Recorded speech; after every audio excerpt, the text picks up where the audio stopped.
Hi, and welcome back to the StoneFly video presentation. In the last video recording, we saw how we would add the StoneFly service provider under your local VM backup and replication instance. In this video presentation, we'll be taking it forward and we'll show you how to add and run backup jobs.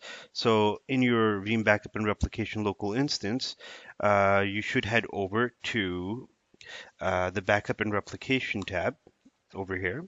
And under the backup and replication tab, you will see jobs. And under jobs, there is backup, replication, backup copy, and so on and so forth. For now, go ahead and hit backup.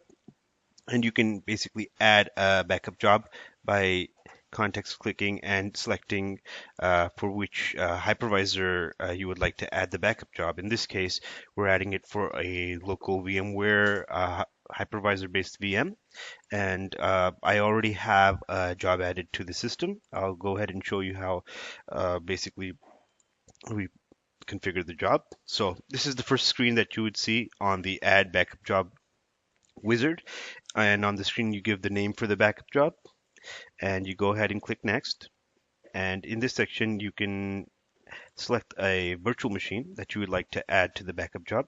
And in this case, I've already gone ahead and I've selected the particular VM, but I'll show you how to add one regardless. So you can go ahead and add one like this. And in this case, I just want to process one, so I'm going to go ahead and move forward with the one that I already have. And I can go ahead and click Next. And on this particular section, I can select the backup proxy. In this case, it's going to be automatic. And I will choose the backup repo. And the backup repository is basically the cloud repo that you get from StoneFly against your VCC tenant account. And you can see that I have 2 terabytes worth of space on my cloud repo. And over here, I can select the number of restore points that I'd like to keep on disk for this particular VM. And I've set that to 5.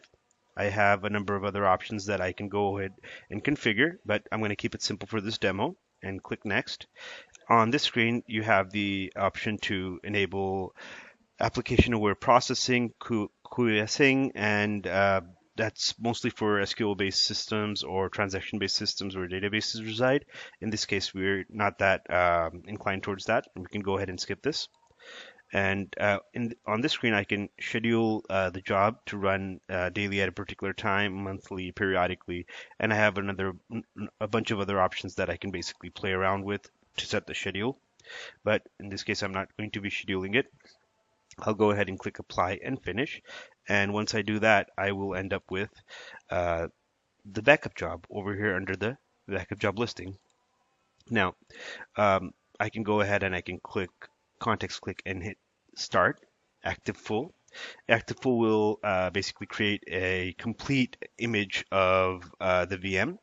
And the start would do the same if it were the first cycle of the backup job.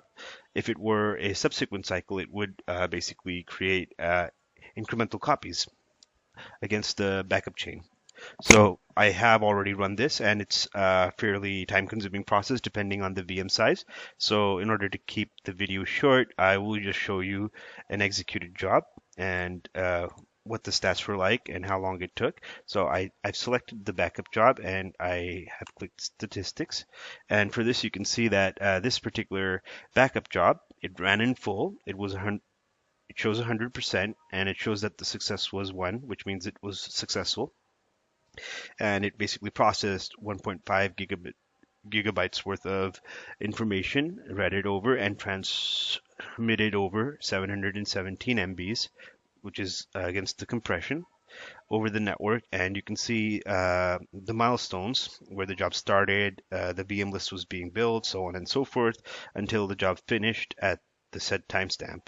And when I click this, you can see a whole bunch of success messages against the particular backup job. So this backup basically has been created and transferred over to the StoneFly Cloud repo against your tenant account.